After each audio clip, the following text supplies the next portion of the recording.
சிங்கம் ஒரு சிங்கம் எப்போ எதுலயும் பெக்யூலியர் தான். ஒரு முறை சிங்கம் கரிச்சிச்சதுன்னா அந்த சவுண்ட்ல ஒரு 8 கிலோமீட்டருக்கு சும்மா அதிரும், எல்லா திசைகளும் அதிரும். அப்படிப்பட்ட அந்த சிங்கம் வேட்டைக்கு மட்டும்தான் வெளியில வரும், வேடிக்கை பார்க்கறதுக்கெல்லாம் வெளியில வராது.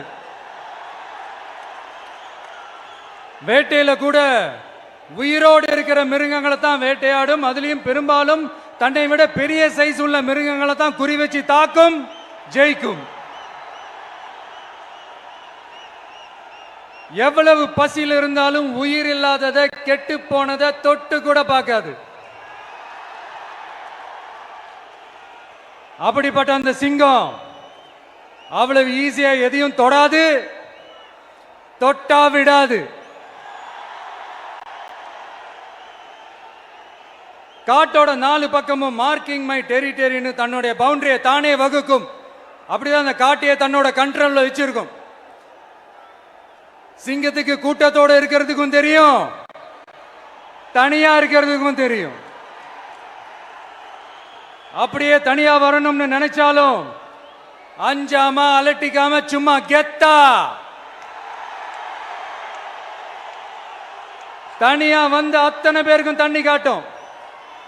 எப்ப எதுலயும் தன்னோட தனித்தன்மையை இழக்கவே இழக்காது. Yes, a lion is always a lion.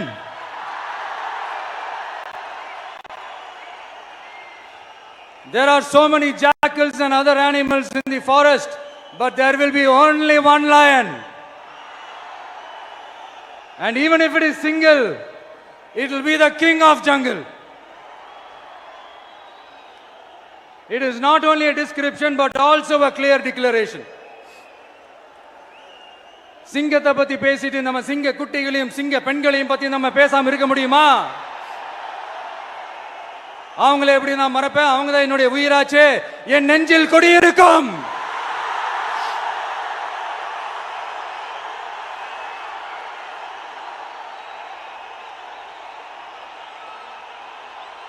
என்னுடைய தோழர்களுக்கும் தோழிகளுக்கும்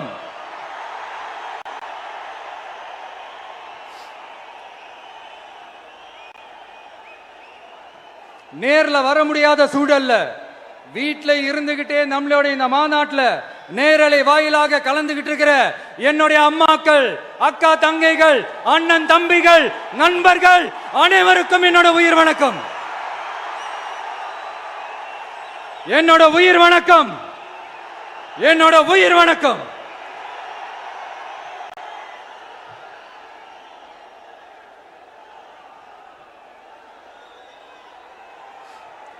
வீரம் விளையும் மாமதுரை மண்ணை வணங்குகிறேன். இந்த மதுரைனாலே உடனே ஞாபகத்துக்கு வரது சீறி பாஞ்சி துள்ளி குதிக்கிற யாருக்கும் அடங்காத காளைகள் விளையாடுற அலங்காநல்லூர் ஜல்லிக்கட்டு தான்.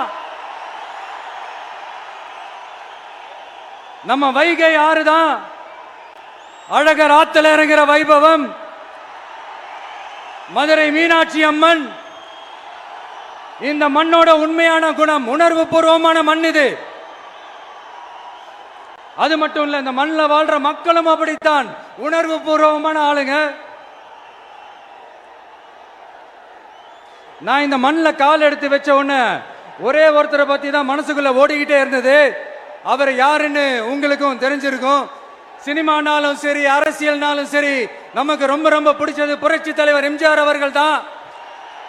அவரோட பழகிறதுக்கு எனக்கு வாய்ப்பு கிடைக்கல.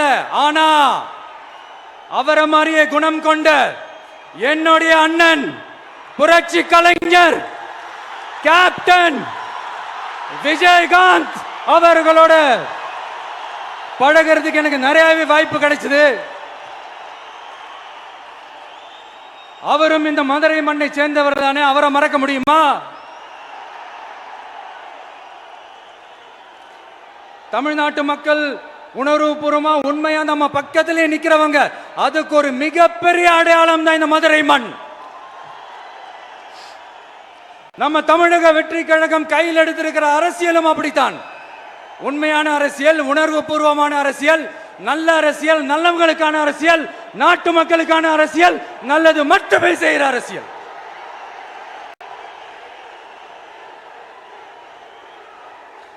இதோ நம்மளுடைய இந்த இரண்டாவது மாநில மாநாடு வாகை சூடும் வரலாறு திரும்புகிறது.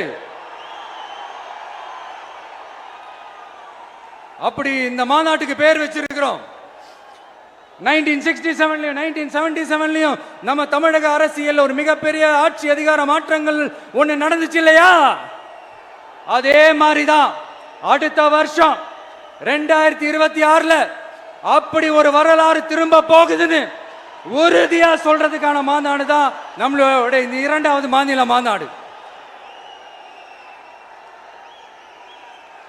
விக்கிரவாண்டி விசாலையில் நம்மளுடைய ஃபர்ஸ்ட் மாநாடு நடத்தணும், வெற்றி கொள்கை திருவிழா. அதுக்கப்புறமே நீங்க பார்த்திருப்பீங்க தமிழக அரசியல் அந்த தட்ப வெப்பத்தையே மாத்தினுச்சு. நமக்கு எதிராக எத்தனை குரல்கள். ஆனா உங்களுக்கு தான் நம்மளை பத்தி நல்லா தெரியுமே, எந்த குரலையும் காதலையே போட்டுக்காம மக்களோட குரலை மட்டுமே கேட்டுக்கிட்டு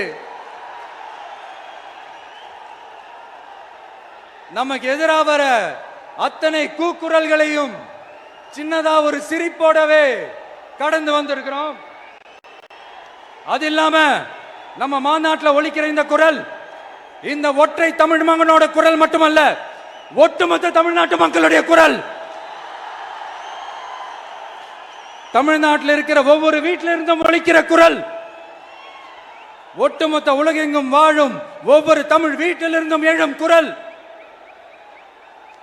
இந்த சினிமா என்கிற மாபெரும் கலை ஆயுதத்தின் வாயிலாக சாதி, மதம், இனம், பாலினம், மொழி கடந்து இந்த நாட்டின் மூளை முடுக்கெங்கும் ரசிகர்களாக இருந்து தோழர்களாக நம்மோடு பயணிக்க துவங்கியுள்ள அனைவரோடும் இணைந்த ஒவ்வொரு மனிதருக்காகவும் ஒலிக்கிற உரிமை குரல். மாநில உரிமைக்காக, பெண் உரிமைக்காக, சமூக நீதிக்காக, சமநீதிக்காக, மதச்சார்பின்மைக்காக உண்மையா ஒலிக்கிற குரல். அதனால் இந்த குரலுக்கு எதிராக இன்னும் இன்னும் எத்தனை எத்தனை குரல்கள் வந்தாலும் ஓங்கி ஒலிக்குமே தவிர ஒரு நாளும் ஓயவே ஓயாது. Yes, it is an unstoppable voice, an unstoppable force.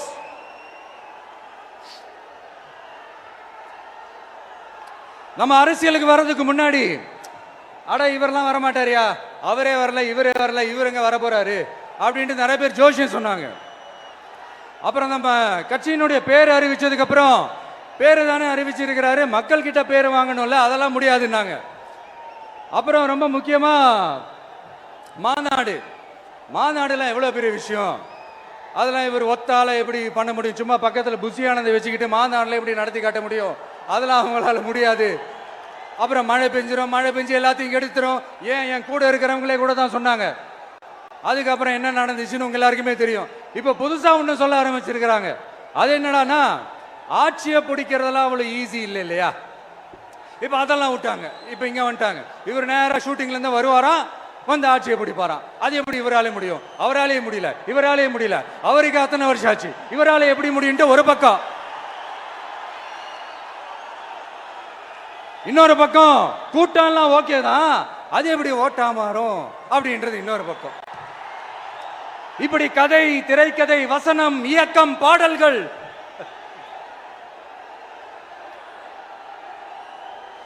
அதனால இந்த அரசியல் ஆய்வாளர்களுக்கு நான் சொல்றதெல்லாம் ஒன்னேதான், நல்லா கேட்டுக்கங்க. இந்த விஜய் ஏதோ இந்த பல லட்சம் பேர் கூடுற கூட்டத்தில் மட்டுமே இருக்கிறாரு அப்படின்னு மட்டும் தப்பு கணக்கு போட்டாதீங்க. ஏன்னா நம்மளுடைய இந்த கூட்டம் வெறும் ஓட்டா மட்டும் இல்லைங்க, வரப்போற தேர்தலில் மக்கள் விரோத ஆட்சியாளர்களுக்கு நாம வைக்க போற வேட்டா, நம்மளை கோட்டைக்கு அனுப்ப போற ரூட்டா இருக்க போதுன்னு சீக்கிரமாவே தெரிஞ்சுப்பீங்க. ஏன்னா கோடிக்கணக்கானவங்களோட ஹார்ட்லயும் வீட்லயும் ஏற்கனவே ஆல்ரெடி உயிரா, உணர்வா, உறவா இருக்கிறோம். நம்மளுடைய கனெக்ட் எல்லாம் வெறும் மக்களோட மட்டும்தான். நாம யாருன்னு அவங்களுக்கு தெரியும், அவங்க யாருன்னு நமக்கு தெரியும். நாமளும் நம்ம மக்களும் எப்படி இருக்கிறோம்னு எதிரிங்களுக்கு நல்லாவே தெரியும். இருந்தாலும் இந்த விஜய் எதுக்குப்பா வந்திருக்கிறாரு, இவர் என்ன புதுசா என்ன திட்டம்லாம் சொல்லிட்டாரு அப்படின்னு வேற நிறைய கேள்விகள். இந்த சொல்றேன் தெரிஞ்சுக்கங்க. பெண் குழந்தைகள், பெண்கள் மற்றும் வயசானவங்களோட பாதுகாப்புல தான் நம்ம பிரையாரிட்டியே. அடுத்து இளைஞர்கள், உழவர்கள், உழைப்பாளர்கள், நெசவாளர்கள், மீனவர்கள், ஆதரவற்ற முதியோர்கள், மாற்றுத்திறனாளிகள், மூன்றாம் பாலினத்தவர்கள்னு இன்னும் யாருக்கெல்லாம் கவர்மெண்டோட ஒரு ஸ்பெஷல் அட்டென்ஷன் தேவையோ அவங்க எல்லாருக்குமான ஒரு கவர்மெண்ட் அமைக்கிறது தான் நம்ம இலக்கே. நான் ஏற்கனவே சொன்னதை தான் இங்க நான் திரும்பவும் சொல்றேன். நம்மளுடைய இந்த தமிழக வெற்றி கழகம் ஏதோ அரசியல் ஆதாயத்துக்காக தொடங்கப்பட்ட கட்சியெல்லாம் கிடையாதுங்க.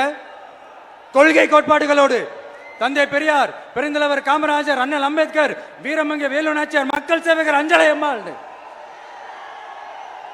நம்மளுடைய 5 கொள்கை தலைவர்களோட வழிகாட்டுதல்களோடு தொடங்கப்பட்ட கட்சி.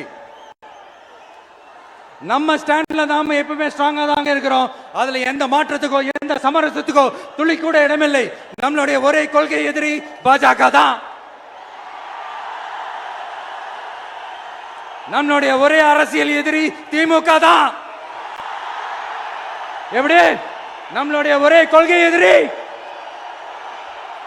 நம்மளுடைய ஒரே அரசியல் எதிரி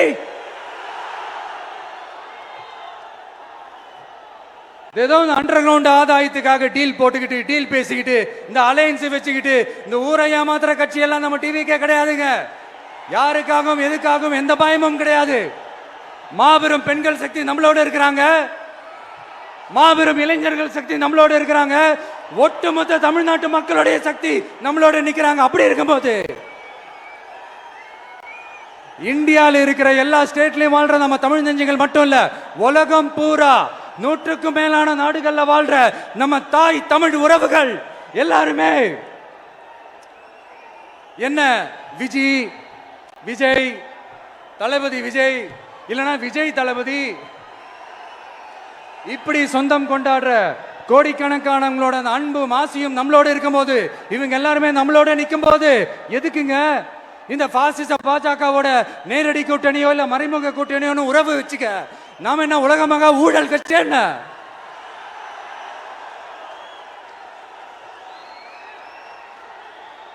நம்மளை பத்தி சின்னதா ஒரு உண்மை ஒண்ணு சொல்லலாமா?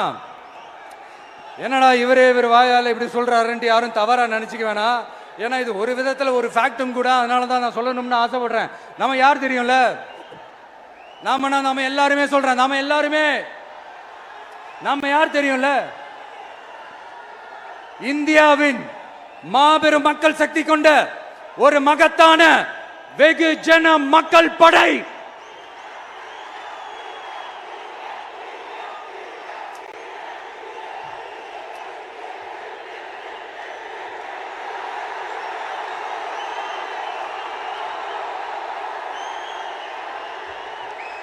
அதனால நம்ம தலைமையில நாம் அமைக்க போற இந்த உண்மையான மக்களாட்சிக்கான அச்சாரமாக மாபெரும் மக்கள் சக்தியை அணியாக நம்மளோட திரண்டு நிக்கிறப்போ இந்த அடிமை கூட்டணியில சேர வேண்டிய அவசியம் நமக்கு இருக்குங்க. நம்மளுடைய இந்த கூட்டணி சுயமிழந்த கூட்டணியால இருக்காது, சுய மரியாதை கூட்டணியா தான் இருக்கும். இந்த ஒரு பக்கம் RSS கிட்ட அடிபணிஞ்சுக்கிட்டு, இன்னொரு பக்கம் மதச்சார்பற்ற கூட்டணின்னு இந்த மக்களை ஏமாத்துற கூட்டணியால நம்ம கூட்டணி இருக்காது.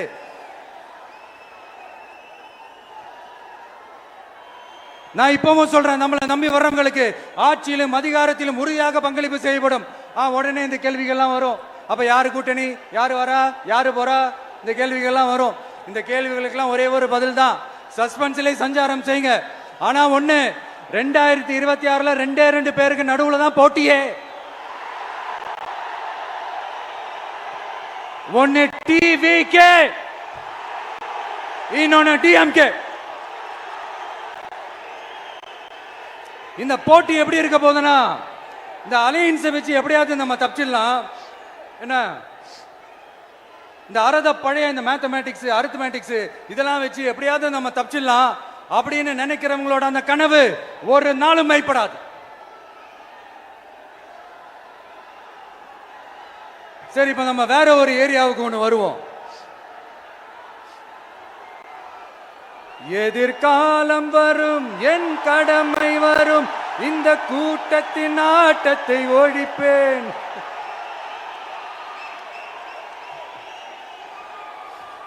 மக்கள் அரசியல் என்ற அந்த சவுக்க கையில் எடுக்கலாமா? யாருக்கு எதிரான கேக்குறீங்க? வேற யாரு? மறைமுக உறவுக்காரர்களான பாசிச பாஜகவும் பாய்சன் திமுகவும் தான். மாண்புமிகு பிரதமர் நரேந்திர மோடிஜி அவர்களே, 3வது முறையா ஒன்றியத்தோட ஆட்சி அதிகாரத்தை நீங்க தானே கையில் வச்சிருக்கிறீங்க. இல்ல நாங்க தெரியாம தான் கேட்கிறோம்.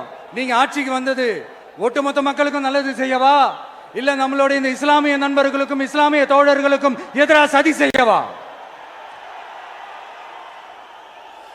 மக்களுக்கு உங்ககிட்ட கேட்கறதுக்குன்னு ஏராளமான கேள்விகள் இருக்குது.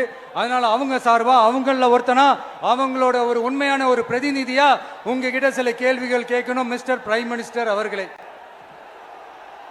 நம்ம தமிழ்நாட்டு மீனவர்கள் கிட்டத்தட்ட ஒரு 800 பேருக்கு மேல இலங்கை கடற்படையால தாக்கி அழிக்கப்பட்டிருக்கிறாங்க. அதை கண்டிக்கிறதுக்காக உங்களை பெருசா எதுவும் செய்ய சொல்லல, சின்னதா ஒண்ணே ஒண்ணு மட்டும் செஞ்சு கொடுங்க. இனிமேலாச்சு எங்களுடைய மீனவர்கள் பாதுகாப்பா இருக்கிறதுக்காக இந்த கச்சத்தீவை இலங்கை கிட்ட இருந்து மீட்டு கொடுத்துருங்க, அது போதும். உங்களுடைய இந்த முரட்டு பிடிவாதத்தால நீங்க நடத்துற இந்த நீட்டு தேர்வு, அதனால இங்க என்னென்ன நடக்குதுன்னு சொல்றதுக்கே மனசு வலிக்குது. அதனால அந்த நீட்டு தேர்வு தேவையில்லைன்னு அறிவிச்சிருங்க, அது போதும். செய்வீர்களா திரு நரேந்திரபாய் தாமோதர் மோடிஜி அவர்களே? எங்களுக்கு என்னென்ன தேவையோ என்னென்ன நல்லதோ அதெல்லாம் செய்ய மாட்டேங்கிறீங்க. ஆனா ஆட்சி அதிகாரத்தை மட்டும் கையில வச்சுக்கிட்டு மக்களை ஏமாத்த நேரடியாக ஒரு பாசிச பாஜக அடிமை கூட்டணி ஒண்ணு. அடுத்து உங்களோட இந்த மைனாரிட்டி ஆட்சியை ஓட்டுறதுக்காக மறைமுகமாக RSS அடிமை குடும்பம்னு இன்னொரு கூட்டணி. இப்படி மக்கள் சக்தியே இல்லாத இந்த ஊழல் கட்சிகளை மிரட்டி அடிபணிய வச்சு 2029 வரைக்கும் சொகுசு பயணம் போயிடலாம்னு திட்டம் தீட்டி வச்சிருக்கிறீங்க. அதானே ஜி? என்ன ஜி? ஒண்ணு மட்டும் சொல்றேன், தெரிஞ்சுக்கங்க. என்னதான் நீங்க இந்த நேரடி மறைமுக கூட்டணி குட்டிகரணம் போட்டாலும் தாமரை இலையில தண்ணியே ஒட்டாது. தமிழக மக்கள் மட்டும் எப்படி ஒட்டுவாங்க?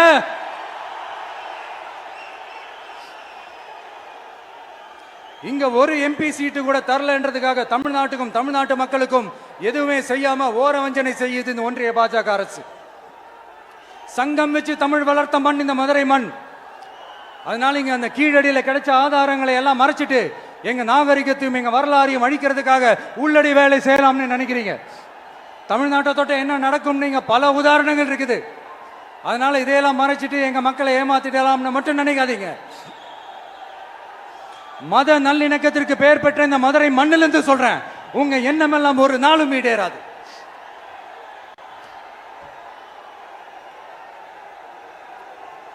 எம்ஜிஆர்னா யார் தெரியும்ல? அவர் மாஸ்னா என்னன்னு தெரியும்ல? அவர் உயிரோடு இருக்கிற வரைக்கும் அந்த CM சீட்டை பத்தி ஒருத்தராலையும் நினைச்சு கூட பார்க்க முடியல, கனவு கூட காண முடியல.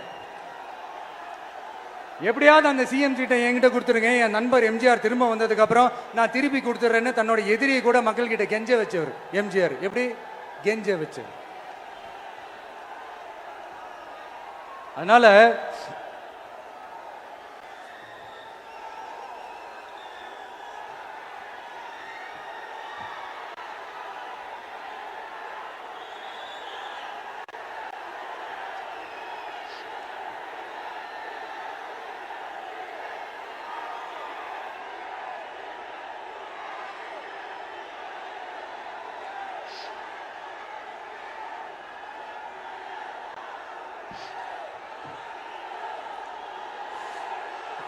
ஆனா இப்போ அவர் ஆரம்பிச்ச அந்த கட்சியை, எம்ஜிஆர் அவர்கள் ஆரம்பிச்ச அந்த கட்சியை கட்டி காக்கிறது யாரு? இன்னைக்கு அந்த கட்சி எப்படி இருக்குது? அதை நான் சொல்லிதான் உங்களுக்கு தெரியணுமா? அப்பாவி தொண்டர்கள் அதை வெளியில சொல்ல முடியாம வேதனையில தவிக்கிறாங்க.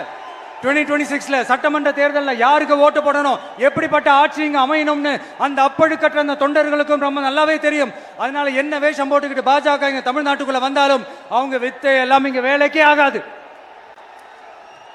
இப்படி பொருந்தா கூட்டணியா இந்த பாஜக கூட்டணி இருக்கிறதுனால இப்ப ஆட்சியில இருக்கிற இந்த வெற்றி விளம்பர மாடல் திமுக என்ன செய்துன்னு தெரியும்ல? பாஜகவோட உள்ளுக்குள்ள ஒரு உறவை ஒண்ணு வச்சுக்கிட்டு வெளியில எதிர்க்கிற மாதிரி, அப்படி எதிர்க்கிற மாதிரி ஒரு டிராமா ஒன்று பண்ணிக்கிட்டு, எதிர்கட்சியா இருந்தா போங்க மோடின்னு பலூன் விடுறது, ஆளுங்கட்சியா இருந்தா வாங்க மோடின்னு கொடை பிடிச்சுக்கிட்டு கும்பிடு போடுறது. இது மட்டுமா? ஒரு ரைடுன்னு ஒன்று வந்துட்டா போதும், இது வரைக்கும் போகவே போகாத ஒரு மீட்டிங், அதை காரணம் காட்டி டெல்லிக்கு போறது, அங்க ஒரு சீக்கிரட் மீட்டிங் நடத்துறது. நல்லா நோட் பண்ணணும் மக்களே, அந்த மீட்டிங் அப்புறம் இந்த இஷ்யூ அப்படியே காணாம போயிருக்குமே. அதேதான் அதேதான். Stalin uncle, what uncle is very wrong uncle.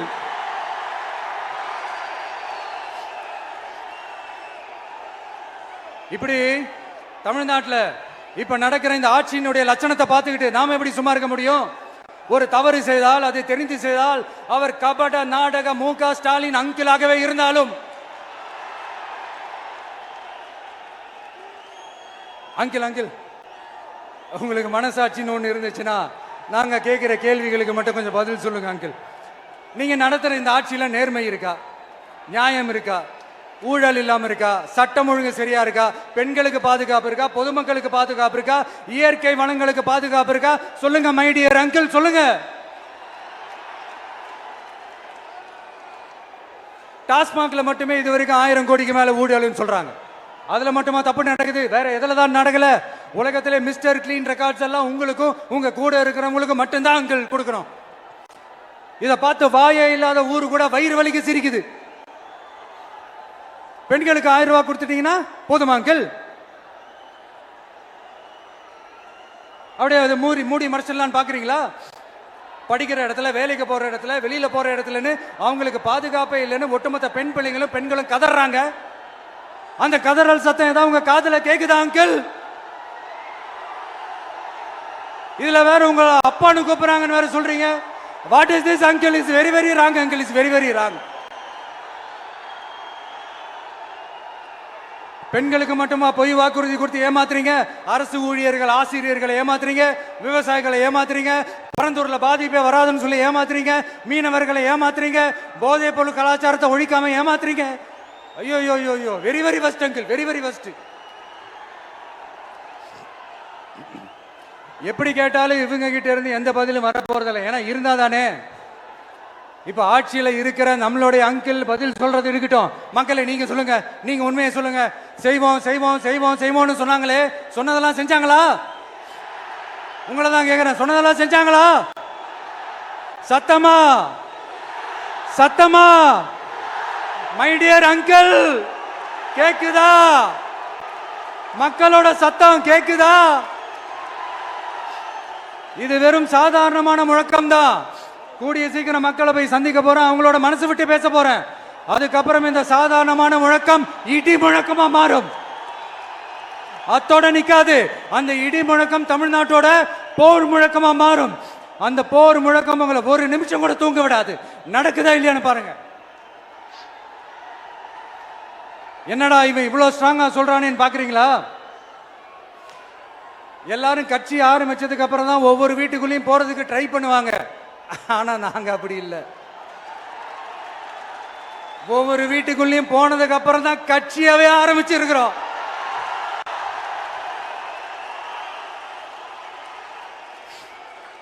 அதனால ஒட்டுமொத்தமா எல்லாருமா சேர்ந்து இந்த திமுக ஆட்சிய, கபட நாடக திமுக ஆட்சிய 2026 தேர்தலில் வீட்டுக்கு அனுப்புறோம். வீட்டுக்கு அனுப்புறோம். என்ன நண்பா, சரிதானே? என்ன நண்பி, செய்வீர்கள் தானே? இப்போ உங்களுக்கு சின்னதா ஒரு சர்ப்ரைஸ். நம்ம கட்சியினுடைய வேட்பாளர் பட்டியலை இப்ப அறிவிக்க போறேன். மதுரை கிழக்கு வேட்பாளர் விஜய். இன்னும் முடிக்கல. ஒரு நிமிஷம், இன்னும் முடிக்கல. மதுரை மேற்கு வேட்பாளர் விஜய். மதுரை மத்தி வேட்பாளர் விஜய். மதுரை தெற்கு வேட்பாளர் விஜய். மதுரை வடக்கு வேட்பாளர் விஜய். மேலூர் விஜய். சோழவந்தான் விஜய். திருப்பரங்குன்றம் விஜய். திருமங்கலம் விஜய். உசிலம்பட்டி விஜய்.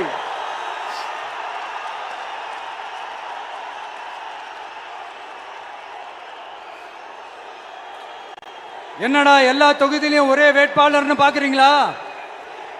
234 தொகுதியிலும் இந்த விஜய் தான், அதாவது உங்க விஜய் தான் உங்க சின்னம். இன்னும் சிம்பிளா சொல்லணும்னா உங்க வீட்டில் இருக்கிற ஒருத்தர் தான் வேட்பாளரா நிக்க போறாங்க. அந்த வேட்பாளரும் நானும் வேறு வேறு இல்லை. நீங்க அவருக்கு ஓட்டு போட்டீங்கன்னா எனக்கு ஓட்டு போட்ட மாதிரி, இந்த முகத்துக்காக நீங்க ஓட்டு போட்டீங்கன்னா உங்க வீட்டில் இருக்கிற உங்களுடைய வேட்பாளர் ஜெயிச்ச மாதிரி. என்னடா இவர் ஏதோ ஓவரா சொல்றாருன்னு நினைக்க வேணாம். பிராக்டிக்கலா அப்படிதான் இருக்கும், அப்படிதான் இருக்கணும். நீங்களும் அப்படிதான் நினைப்பீங்கன்னு நான் நம்புறேன். ஏன்னா இது நம்மளை விட நம்ம எதிரிங்களுக்கு இன்னும் நல்லாவே தெரியும். அதனால எல்லாம் இந்த அதிகார பலம் எல்லாத்தையும் தூக்கிட்டு வந்துருவாங்க. வரட்டும், பாத்துக்கலாம். TVK will take it, TVK will meet it, TVK will compete with it and TVK will conquer it, TVK will conquer it.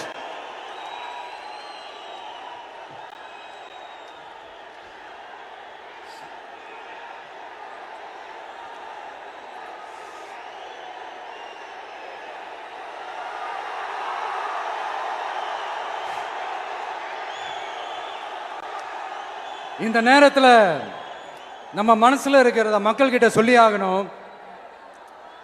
Thoothukudi ஸ்னோலினோட அம்மா என்ன அவங்களோட தம்பி, இன்னும் அவங்க பொண்ணுக்கு நான் தாய் மாமன்னு சொன்னாங்க.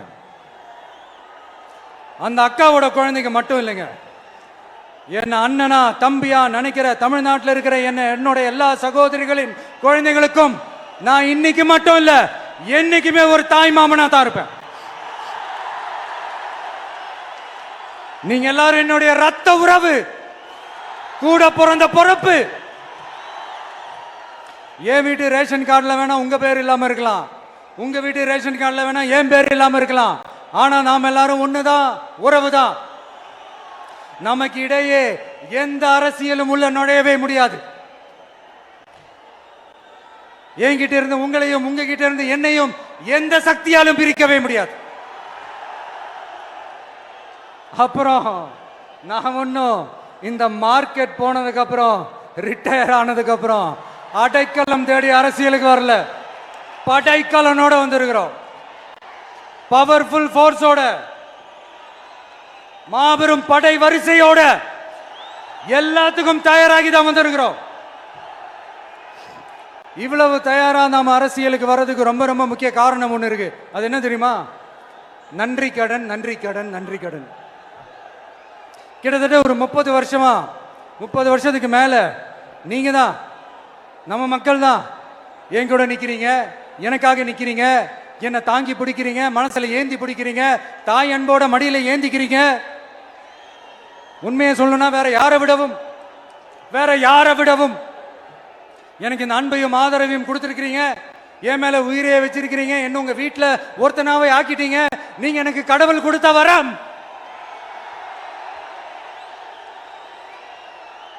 உலகம் பூரா நமக்காக நம்ம கூட நிக்கிற நம்ம மக்களை நான் எப்படி மறப்பேன்? நான் என் லைஃப்ல ரொம்ப உயிரா நினைக்கிறது பெண்களை, குழந்தைங்களை, இளைஞர்களை, உழைக்கிற மக்களை தான். இவங்க தான் நம்மளோட வகைரா. இதை பார்த்து தான் நம்மளோட எதிரிகளுக்கு பத்தி எரியுது. அதுக்காக நாம் என்ன செய்ய முடியும்? அதனால நம்ம உறவுகளை, சொந்தத்தை, வகைராவை யாருக்காகவும் எதுக்காகவும் விட்டு கொடுக்க முடியாது இல்லையா? Here at this moment among this August gathering, I want to open my heart and say I enjoy people, I respect people, I worship people.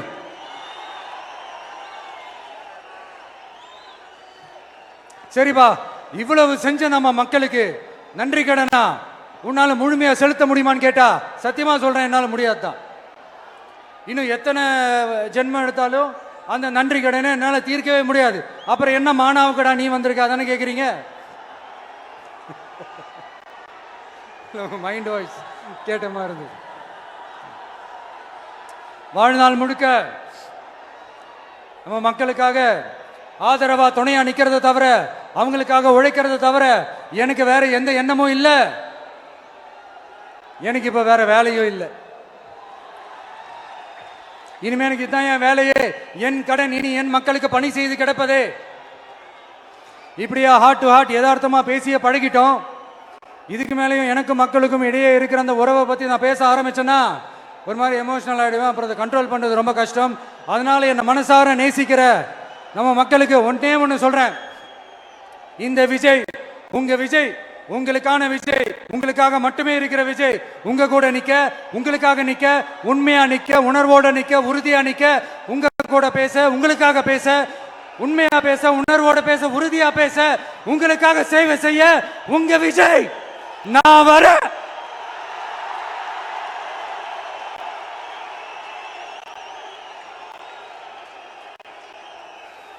சொல்லல முக்கியம், செயல் செயல் செயல் தான் முக்கியம். செய்கை தான் சும்மா சிறப்பா இருக்கணும். நான் ஆட்சிக்கு வந்தேன்னா சும்மா அது செய்வேன், இது செய்வேன், நல்லது செய்வேன், உருட்டுவேன், புரட்டுவேன், அதெல்லாம் கிடையாது. செய்யறதுக்கு நல்லது செய்யறதுக்கு நல்லது செய்யறதுக்கு மட்டும்தான் இந்த விஜய்.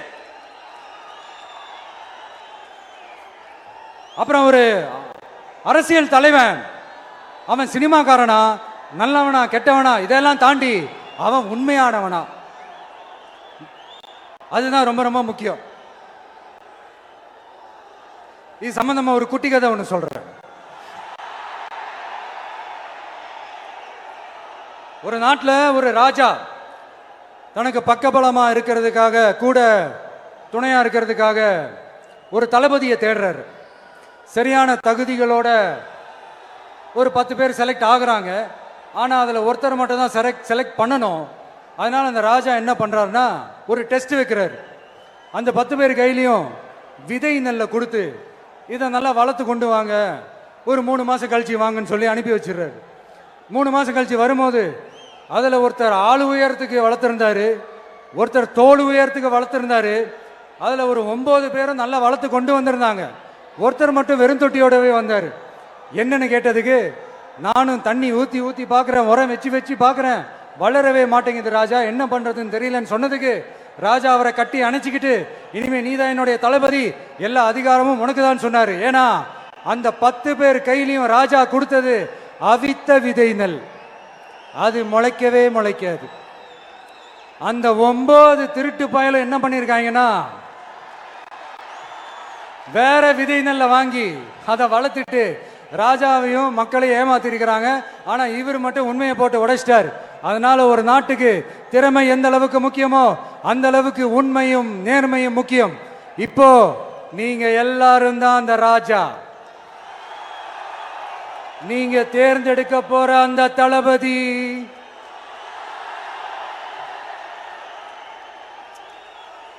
சும்மா சினிமாக்காரன் சினிமாக்காரன் சினிமாக்காரன். அம்பேத்கர் அவர்களை தோக்கடிச்சது சினிமாக்காரன் இல்ல, அரசியல்வாதி. காமராஜர் அவர்களை தோக்கடிச்சது இங்க விருதுநகர் பகுதியில் தோக்கடிச்சது சினிமாக்காரன் இல்ல, இன்னொரு அரசியல்வாதி. இன்னைக்கும் நம்ம கூட வாழ்ந்துட்டு இருக்கிற நல்ல கண்ண ஐயாவை தோக்கடிச்சது சினிமாக்காரன் இல்ல, அரசியல்வாதி. இப்படிப்பட்ட நல்ல நல்ல தலைவர்களை எதிர்த்து நின்று தோக்கடிக்கணும்னு அந்த எண்ணத்தை உருவாக்குனது சினிமாக்காரன் இல்ல, அரசியல்வாதி. அதனால எல்லா அரசியல்வாதியும் அறிவாளியும் கிடையாது, எல்லா சினிமாக்காரனும் முட்டாளும் கிடையாது.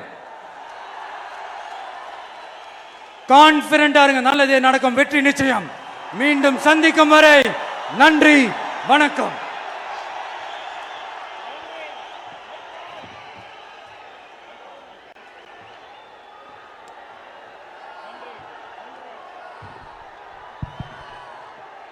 தமிழக வெற்றி கழகத்தினுடைய வெற்றி தலைவரின் வார்த்தைகள் நம்முடைய வேத வாக்காக எடுத்துக்கொண்டு நிறைவேற்றுவோம். கட்டுக்கடங்காத கூட்டத்தின் நலன் கருதி தீர்மானங்கள் தனியாக வெளியிடப்படும் என்று சொல்லி நன்றி உரை தருகிறார் நம்முடைய மாவட்ட செயலாளர் அண்ணன் தங்கபாண்டி அவர்கள். தமிழக வெற்றி கழகத்தினுடைய வெற்றி மாநாட்டில் தமிழக வெற்றி கழகத்தின் வெற்றி மாநாட்டில் சிறப்புரையாற்றிய அருமை அண்ணன் கழகத்தின் தலைவர் தளபதி அவர்களுக்கும் இந்த மாநாடுக்கு வருகை தந்துள்ள கழக தோழர்களுக்கும் மதுரை மாவட்டத்தின் சார்பாக நன்றி நன்றி நன்றி. மதுரையில் இருந்து சொல்கிறோம், சந்திரன் வந்து விட்டார், சூரியன் மறைந்தது, சந்திரன் பிறந்தது. வெற்றி தலைவர், வெற்றி தலைவர், வெற்றி தலைவர். நன்றி.